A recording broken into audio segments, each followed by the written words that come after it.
No, you've got an L in here, right? Yes. Is it Thorlton or Thorlton? Thorlton.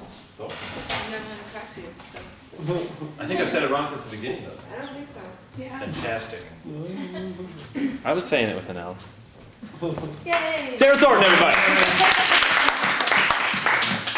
I found something under the couch that my little 11-year-old sister wrote. And I'm going to read it to you because I think it's really funny. She took this up. Dear Santa, I would love to know why you would choose to ignore my wishes over the last 11 years and how you could possibly live with yourself. Damn.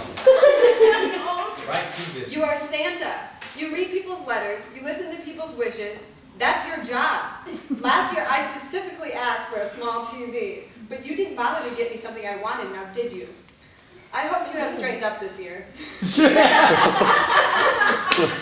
I've been waiting to see what you got me, and so you don't forget, this is a list of what I got for Christmas. A small TV, a dog bed, some dog outfits, some earrings, and her ears pierced. Love, Cindy.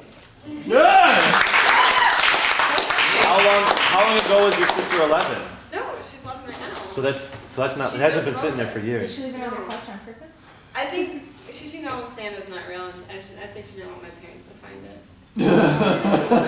So she took the time to type it up on the family computer. I don't know, I just thought it was funny. That's awesome. Okay. She's my hero. No. This is called Dear Actor. You want your big name. You want to travel, move to the big city, and live the life of the rock star that you are. And being a rock star means you have to have a story to tell. Heaven forbid anything actually works out for you. It is so frustrating that you're giving up on this. You told me of your ambitions. You said you had plans to move around, that you would be in between jobs at times, and it surprised you when I said this was no problem for me. What I want to do with my life, I can do anywhere, and I will follow you. I will live out my dreams wherever you take me. This is as realistic as you make it. But you have stopped this relationship dead in its tracks, and I cannot help but think it's for selfish reasons. You want a story to tell. You want to live your rock star life in the big city where you can charm your one-night stands while you're in between jobs just so you can say it wasn't easy. Stability with a woman who loves you and a family who supports you is just not exciting or exotic enough for you. Hint, if you're really that good at what you do, you won't need a sob story to trail behind you. You know what you want, and you are pushing it away because you feel like you have to in order to make it big. Why can't you see the good things right in front of you and commit to someone who is willing to give it all? For you. I don't see how I am a contradiction to your ambitions. You can have us both. You think I don't know how difficult this journey with you could be, but you're wrong. I'm a grown woman and perfectly capable of analyzing and making my own decisions. I know everything that a life with you might entail, good and bad, and I love it all. It excites me. There is no perfect relationship, so you can't keep turning away from them when problems arise. I'm confident that you will become everything you have ever dreamed of. You already are all those things, and I can see that. I am in love with a rock star who is running away from the truth in his heart.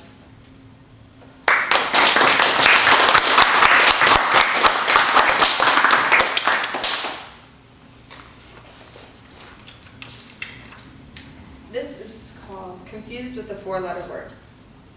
What is love anyway? Is it even real? I mean, is it real in the way we say it is? Maybe love is nothing more than a feeling we encounter for only a mere moment, and it was never meant to stay. So many times we have felt this love, but how many times did it stay? None. So whatever is really love? If it wasn't love, then what was it? Those feelings that you have felt are unlike any other, but they were temporary. Love is not supposed to be temporary. Real love is everlasting. But the thing about everlasting love is you need to stick around to see it.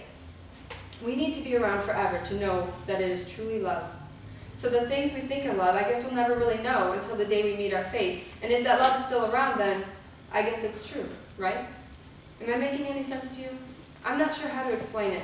I feel like there are so many different ways to look at this. I watched that movie, The Notebook, and that man was so completely in love with that woman. Nothing would change that. He lived for that woman. Is that what love is? When you live for someone else? Or is love just a word we throw around? Which it is. But do we throw it around so much that now there is no true meaning to it at all? That it lost all ties with its original worth? I need to know what love is to know that I'm not living a lie. Maybe I shouldn't care about love. and just go on putting all my faith into this emotion I call love and just live it? Why should I care if it's not really love?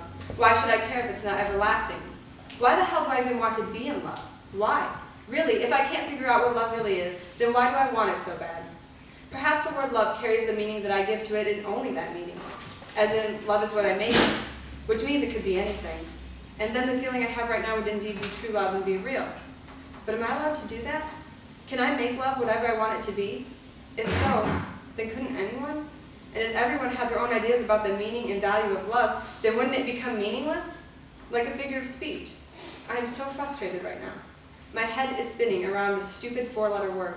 It's the one word that devours me at the moment, and yet I feel like it's such an understatement. Does anyone know what this word means? Webster's definition is to have a strong, warm feeling. Is this true? Then I have fallen in love with French silk chocolate pie. Who the fuck is Webster anyway? I wonder if he was married. Although being married really has nothing to do with being in love, even though it should.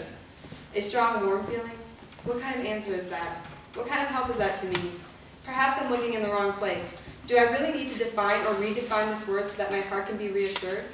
I'm standing on unstable ground, face to face with a familiar four-letter word that I know nothing about, and it's a scary place to be.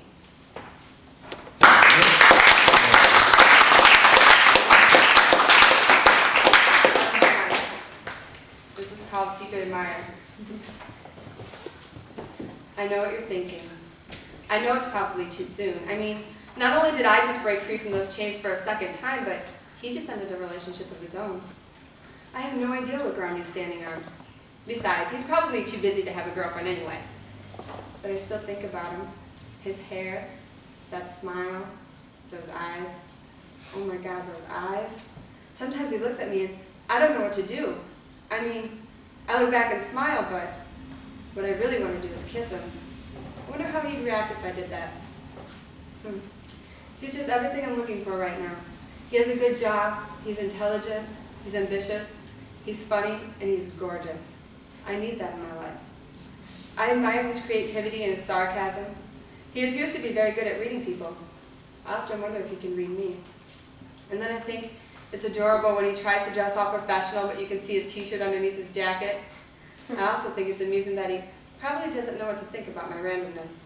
But that's a good thing. I don't want to be predictable. There seems to be too much order in his life as it is. I hope he's as intrigued by me as I am intrigued by him. He fidgets a lot, like he's always distracted by something.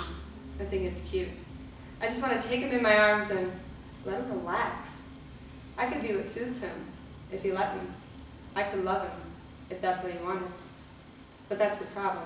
I don't know what he wants. I don't even know if he's interested. I haven't really dropped any major hints or anything. Just a few little things to show I care. Just burying my soul in this poem for him right now. You see, I appreciate him on so many different levels. It's not just that I'm attracted to him. I enjoy his company.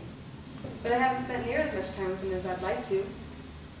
I'm smiling because that's what he does to me. I get nervous. I get the butterflies. It feels really good. I wonder if he can tell.